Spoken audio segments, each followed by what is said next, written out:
Assalamualaikum warahmatullahi wabarakatuh. Salam budaya. Jumpa lagi para sedulurku semuanya di seluruh Nusantara di dalam channel Saumas 81, channel yang menceritakan tentang sejarah-sejarah para leluhur-leluhur kita, orang tua kita yang soleh dan soleha, dan juga amal serta spiritual yang saya jalani secara pribadi. Apa kabar para sedulurku? Izinkan di kesempatan malam hari ini, saat ini dan sekarang, saya ingin menceritakan tentang kebenaran hadis Kanjeng Nabi Muhammad tentang alam kubur.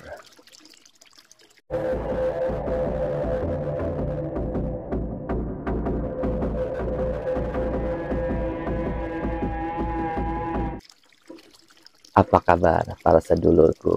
Mugi-mugi para sedulur selalu diberikan kesehatan, waluya jati kelawan rahmat lan hidayah saking kersanipun Gusti Allah Subhanahu wa taala. Amin amin ya robbal alamin. Dan juga para sedulur yang baru menemukan channel Saumas 81, selamat datang dan selamat bergabung.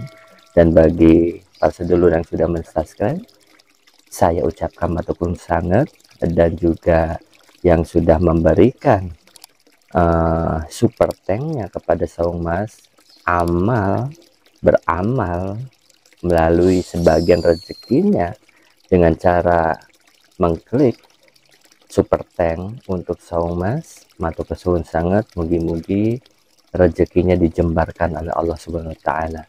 Amin amin ya robbal alamin.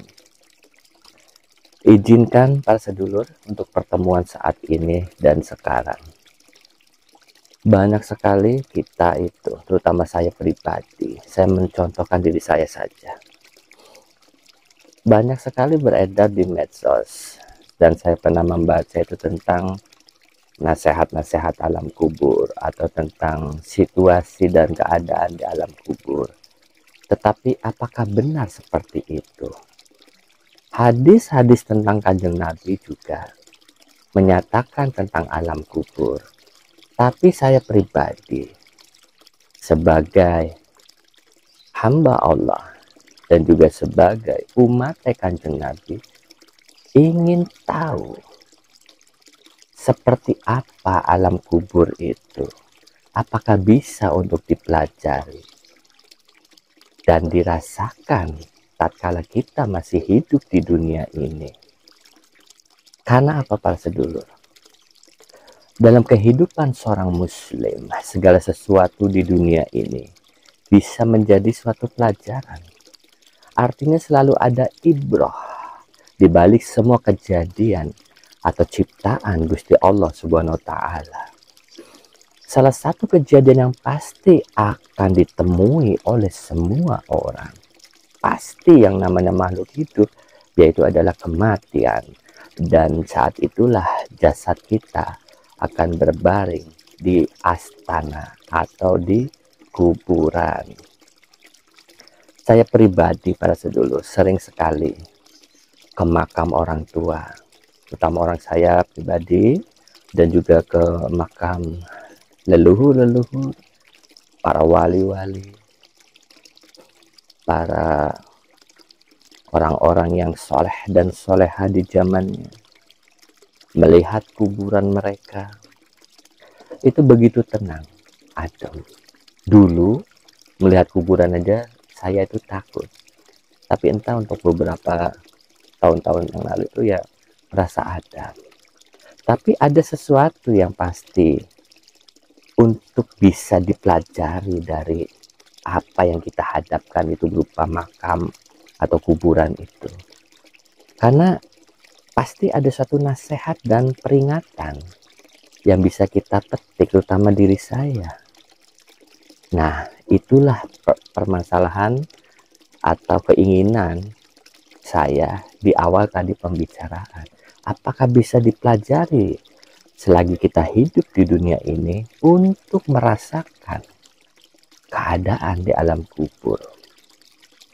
Bukankah seperti cerita sejarah tentang Kanjeng Sunan Kalijogo yang dikubur hidup-hidup oleh gurunya atas perintah gurunya, yaitu Sunan Bonang, untuk yang namanya merasakan hilangnya sebuah nafsu yang luas, nafsu yang bersifat universal, para sedulur. Karena nafsu itu banyak. Apakah harus seperti itu? Kalau itu dilakukan, pasti akan menjadi timbul fitnah di kalangan masyarakat. Dan akhirnya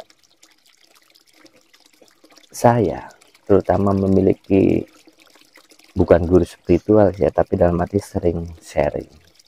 Beliau orang sepuh dan kiai.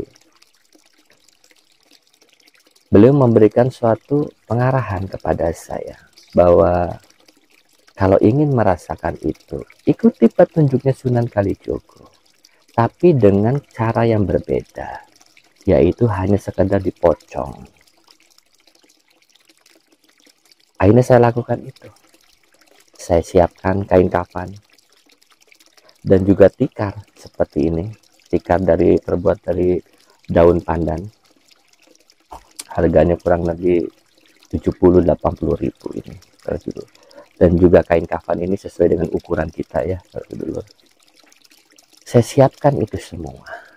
Berikut juga bantal, yaitu sebuah gedebok pisang, batang pisang untuk alas kepala kita.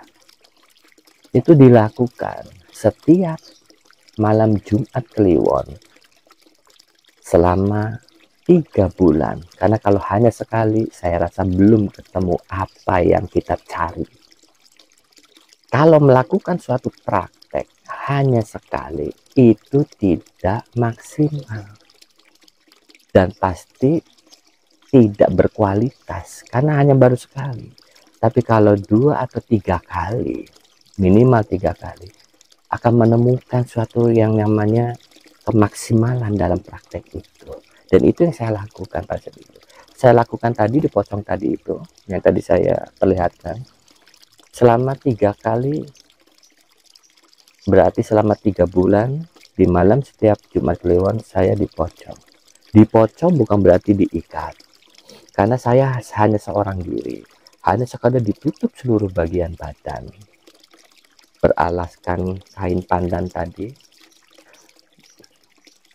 diselimutin pakai kain kafan, dirapatkan, tidak ada celah, kaki tidak keluar, tertutup kain semua, berikut juga sampai ke kepala, dan tangan sedekap seperti orang yang sudah meninggal. Tapi ingat, tangan kanan masih di atas, bukan tangan kiri, karena kita masih hidup di dunia. Kalau tangan kiri di atas berarti sudah tertutup amal ibadah kita, sedangkan kita masih hidup dan kita hanya sedang ingin praktek mengetahui tentang alam kubur itu, kita tangan tetap ada di atas. Dan disinilah tempatnya, inilah saksi tempat bahwa saya pernah melakukan itu selama 3 bulan di setiap malam Jumat Kliwon di setiap bulannya. Apa yang saya dapat di situ? Ternyata hadis-hadis tentang Kanjeng Nabi itu benar, para sedulur. Benar adanya bahwa tempat kubur itu gelap gulita. Yes, benar. Karena semua lampu dimatikan. Gelap gulita, sama seperti dalam kubur. Tidak ada penerangan sama sekali. Lalu napas seperti terhimpit. Terhimpit kenapa? Ketika di tubuh ditutupin kain kafan, pertama-tama itu yang terjadi adalah seperti biasa saja, kita masih bisa bernapas. Tapi lama-lama napas itu tersengal-sengal, sulit. Karena tersengal-sengal dan sulit, harusnya ada bacaan wirid yang kita baca dalam hal waktu kita melakukan ritual tadi. Itu kadang ngeblank, karena kita terpengaruh oleh nafas yang terhimpit. Oksigen terasa nggak ada di kain kafan itu. Udara terasa panas, betul sekali. Udara sedikit, semakin menipis, keringat semua seluruh tubuh, kepala terasa sakit, kepala bagian belakang terasa sakit, walaupun sudah dialaskan oleh batang pohon pisang. Dan semua hadis kanjeng Nabi itu benar, subhanallah. Bukankah hidup itu untuk berpraktek?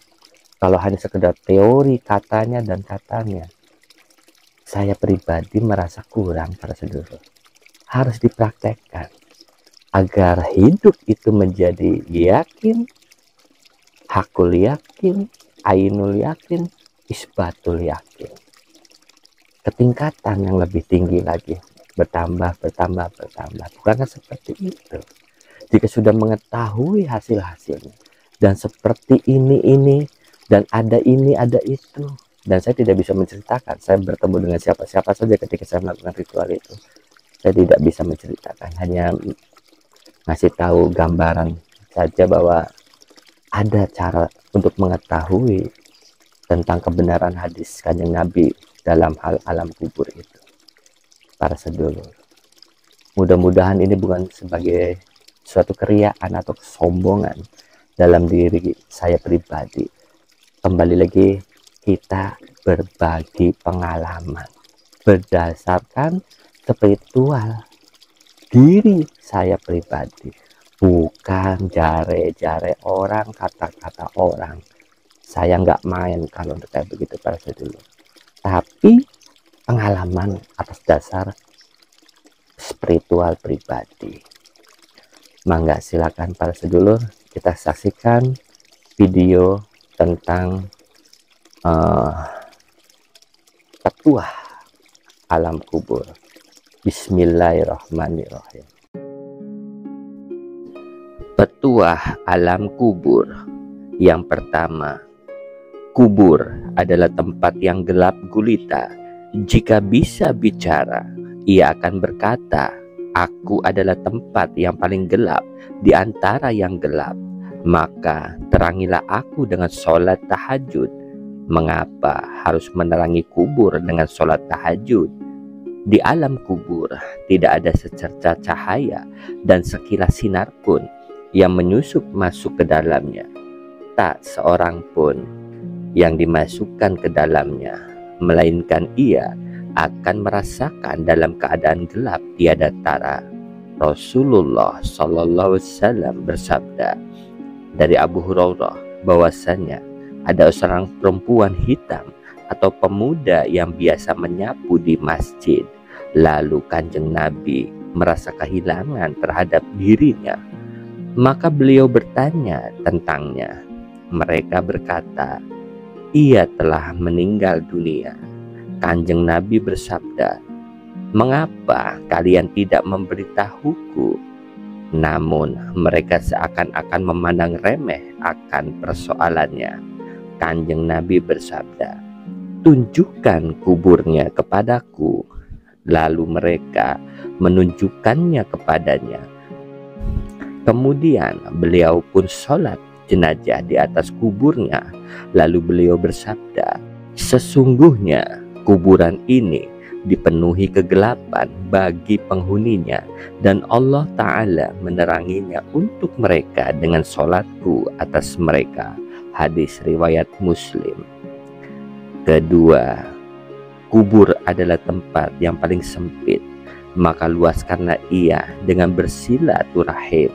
Di antara jenis ajab kubur selanjutnya adalah dengan mendapatkan himpitan kubur yang akan mematahkan dan menghancurkan tulang belulang penghuninya. Bahkan hampir semua orang yang mati itu ketika dikuburkan di dalam kuburnya akan merasakan himpitan kubur, lalu akan dilonggarkan darinya dari sebab keimanan dan amal solehnya. Dalam sebuah hadis kanjeng Nabi bersabda dari Abu Ayyub radhiyallahu anhu bahwasannya ada seorang anak kecil dikuburkan, maka Rasulullah Shallallahu Alaihi Wasallam bersabda, seandainya ada seseorang terbebas dari himpitan kubur, niscaya anak ini terbebas. Hadis riwayat At-Tabrani. Ketiga, kubur adalah tempat yang paling sepi, maka ramaikanlah ia dengan memperbanyak baca Al-Quran. Kubur adalah tempat yang paling sepi. Selain panas, sepi menjadi hal yang paling menakutkan bagi setiap orang. Bisa jadi saat di dunia ia ditemani oleh teman-teman, saudara, dan keluarganya. Tapi ketika masuk ke dalam kubur, ia akan merasakan kesepian tak terkira. Keempat, kubur adalah tempat binatang-binatang yang menjijikkan, maka racunilah ia dengan amal sedekah. Imam Ibnul Qayyim radhiyallahu anhu berkata, sesungguhnya sedekah bisa memberikan pengaruh yang menakjubkan untuk menolak berbagai bencana sekalipun pelakunya orang yang fajir atau pendosa, zalim, atau bahkan orang kafir, karena Allah Ta'ala akan menghilangkan berbagai macam bencana dengan perantaraan sedekah tersebut. Hal ini sudah menjadi rahasia umum bagi umat manusia. Sebagian besar umat sepakat tentang hal ini karena mereka telah mencobanya. Kelima, kubur adalah tempat yang bisa menghimpit manusia, maka agar terbebas dari himpitan kubur adalah dengan sholat 5 waktu. Hari ini betapa banyak orang yang lebih sibuk dengan pekerjaannya sehingga lupa melaksanakan sholat 5 waktu. Padahal sholat 5 waktu adalah syarat yang menjadi pondasi diterimanya amal ibadah. Alhamdulillah, sudah kita saksikan bersama-sama tadi videonya para sedulur. Saya tambahkan, aku adalah tempat yang merendammu dengan cairan yang teramat sakit. Maka bebaskanlah rendaman itu dengan cara berpuasa. Aku adalah tempatnya munkar dan nakir. Maka ketika munkar dan nakir bertanya, persiapkanlah jawabanmu dengan memperbanyak mengucapkan kalimat La ilaha illallah. Zikrullah Abdul tu jikri fa'lamanahu La ilaha illallah. Insyaallah, mudah-mudahan para sedulur kita bisa terhindar dari siksa alam kubur ya para sedulur ya. Amin amin ya robbal alamin. Karena sangat mengerikan para sedulur. Kita hidup tidak main-main para sedulur. Karena ketika di kehidupan selanjutnya imbas dari kehidupan yang kita jalani sekarang. Kanjeng Nabi Muhammad bersabda bahwa barang siapa menyampaikan satu ilmu saja dan ada orang yang mengamalkannya, maka walaupun yang menyampaikannya sudah meninggal dunia, ia akan tetap memperoleh pahalanya. Hadis riwayat Bukhari. Semoga di pertemuan saat ini sekarang sebagai objek renungan kita para sedulur, bahwa kita hidup di dunia ini hanya sementara. Harta, tahta, jabatan yang para sedulur banyak pertontonkan, para sedulur menonton bahwa pilihlah akulah yang terbaik, bahwa aku dan aku yang memperebutkan tentang tahta itu, ataupun tentang kesibukan duniawi ini melalui syariat, yaitu bekerja sampai lupa waktu akan sholat 5 waktu. Mudah-mudahan kita bisa untuk berbagi waktu-waktu tertentu terhadap dunia dan juga terhadap tanggung jawab kita berbakti kepada Gusti Allah Subhanahu wa Ta'ala, ya para sedulur ya. Ini buat diri saya pribadi, untuk belajar menjadi baik. Mudah-mudahan para sedulur juga melakukan hal yang sama. Mumpung ada kesempatan, mumpung ada waktu, mumpung ada celah, Allah memberikan kita umur, hayu atau bareng-bareng kita menuju suatu siratal mustaqim, jalan yang Allah berikan nikmat.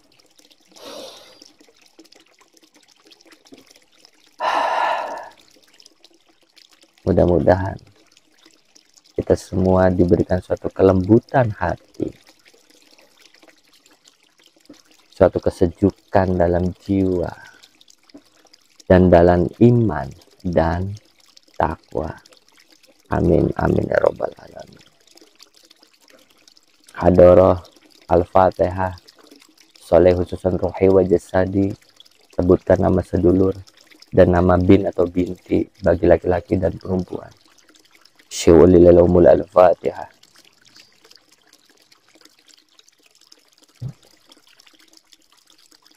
Amin amin ya robbal alamin. Ampura kula Gusti. Mohon ampura para sedulur jika saya dalam penyampaian di pertemuan ini ada salah kata, ucap munalan muni, kula mohon ampura sedalam-dalamnya. Hanya berbagi saja tentang pengalaman. Tidak ada maksud apapun itu ya para sedulur ya. Dan bagi para sedulur yang memberikan like, silakan kalau memang bermanfaat share saja kepada yang lain, karena ini berdasarkan suatu pengalaman pribadi.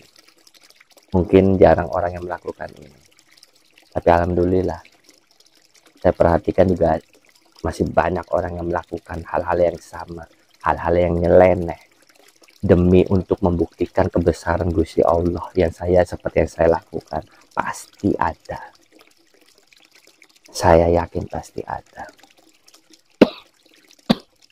Mohon maaf para sedulur batuk. Bagi para sedulur yang sudah memberikan amalnya berupa harta kepada Saung Mas dengan cara mengklik super thanknya, saya ucapkan terima kasih. Mugi-mugi dipermudahkan dalam urusan duniawi, dalam mencari harta. Yang jauh didekatkan, yang di atas diturunkan, yang di bawah dinaikkan, dideraskan bagaikan air jam-jam yang terus mengalir tiada henti. Amin amin ya robbal alamin. Bagi sedulur yang lagi sakit, semoga Allah angkat penyakitnya dan kita diberikan suatu penjagaan oleh Gusti Allah Subhanahu wa Ta'ala. Amin amin ya robbal alamin. Rabbana atina fid dunya hasanah wa fil akhirati hasanah wa qina azabannar. Dan kita semua terhindar dari siksa api neraka. Amin amin ya robbal alamin ya Allah. Nggak tahu nih malam ini selalu lagi banyak doa, lagi seneng gedonga. Itu saja para sedulur ya. Kula pamit. Matur suwun.